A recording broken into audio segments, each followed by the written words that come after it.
Hello, my loves. I'm back, and today, in the care and feeding of a pet black hole, I'm going to read chapter 4, which is called The Voyager and the Clawfoot. And I'm going to read the ending of chapter 3 because it starts out like we just finished it. So she had just finished reading in one of her science books the definition of a black hole. A black hole is a dark center of gravity that swallows everything in its path. And she said, was that the answer? Am I wondered, the proud owner of a pet black hole? Chapter 4 begins. I didn't have long to contemplate this idea. I heard keys jangling in the door below and Mom's voice floating up the stairs. Bug? Sorry I'm late. Where are you? Bug. Mom's special nickname for me, since I'd asked for a bug collecting kit when I was barely old enough to talk. It wasn't my favorite nickname, as I'm sure you remember, but now wasn't the time to quibble. I scanned the room wildly. There were half-disappeared papers and mismatched shoes on the floor. A chunk was missing from my bedspread, and a black hole was sucking up pennies one by one like Scrooge the Hoover vacuum. Just stay here, I said to the black hole. Don't come up to my bedroom. I'm coming down. No reason. Just don't. I shouted through my door in a totally not at all calm, cool, collected way. I had a hunch that if Mom found out I was entertaining a space phenomenon in my room, she wouldn't approve. I slammed the door behind me, looked both ways down the hall like a criminal, and went to find Mom in the kitchen where she was unpacking groceries. Oh, there you are, she said. I thought I heard you screaming. Yep, that was me. Can I help you with anything? Ack. The moment the words left my mouth, I worried that the jig was up. It was totally out of character for me to offer to help with chores. Well, said Mom, you could watch your brother in the tub. That would be a huge help. Thanks, sweetie. She kissed the top of my head and walked out. Great. Now I had to spend time with crazy Cosmo. Storm Neptunian will be so excited, said Cosmo. He was over the moon when I told him I'd be hanging out during his bath tonight instead of Mom. I say bath in quotes because, of course, he wears a bathing suit and he stays in his ship he calls the Clawfoot with his stupid Storm Neptunian doll for hours at a time. Do you want to get in with me, he asked.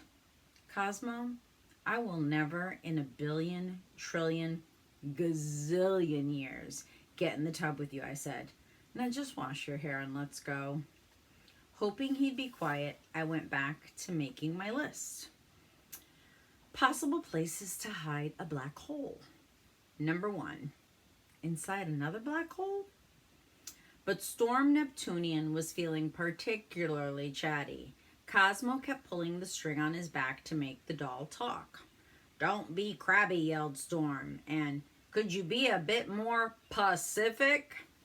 The doll had the voice of a TV meteorologist. Tonight, expect a gale force front of annoying little brother followed by a high-pressure headache, I thought. Must you, I asked over my notebook. Cosmo, of course, ignored my pleas for silence. He pulled Storm's string again. What are you doing? Yelled the doll.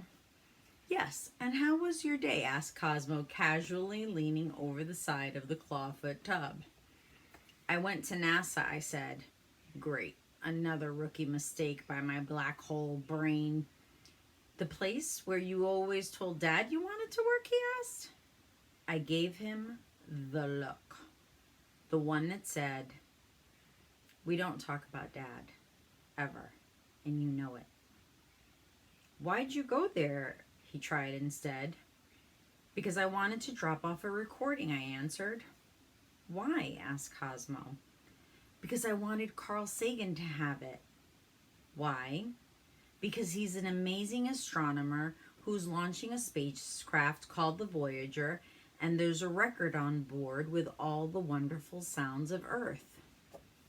Why? Because he wants the aliens to know Earth is friendly and welcoming.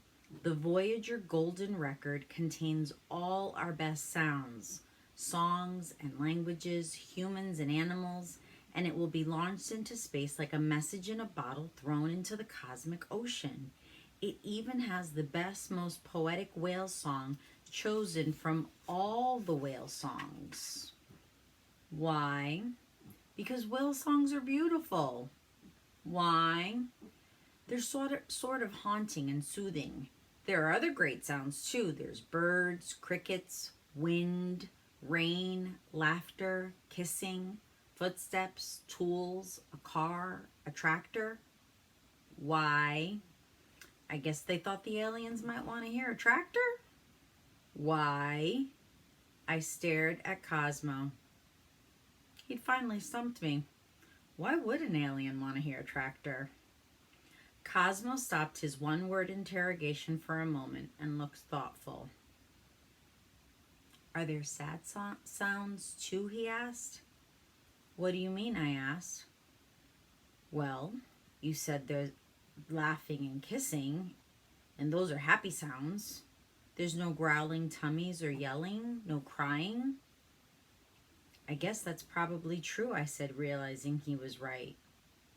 Why, he asked again.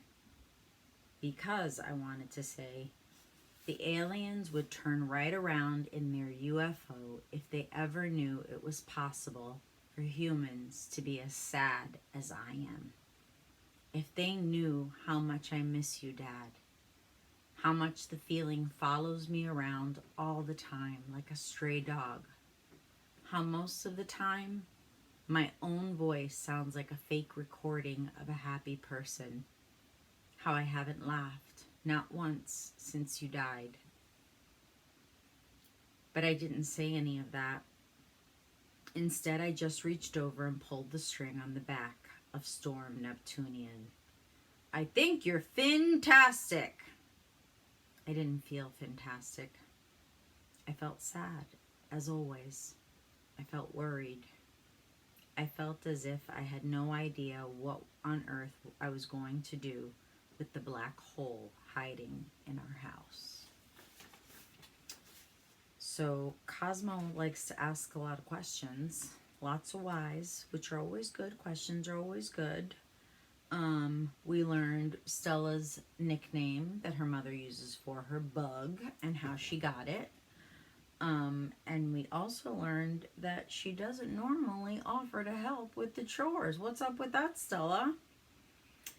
And the Voyager Golden Record, she said Carl Sagan was going to launch into space. She named all the things that were on it: whale songs, laughing, kissing, the wind, rain, a car.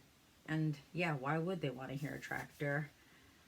But her answer about the sadness, I thought, was incredibly honest and really sad. She's really struggling with her grief for her dad's loss. And maybe she doesn't talk about it with anybody. Well, we know she doesn't talk about it with anybody because she gave Cosmo the look, the one that said we don't talk about Dad. And sometimes that happens when people we love die. Either it's too painful to talk about it, or people feel uncomfortable talking to us about our loved ones. And I know what she means where she says her voice sounds like a fake recording of a happy person. It's a really good book, boys and girls. I hope you like it so far. That was chapter 4. Chapter 5 coming up. See you soon. Bye-bye, my loves.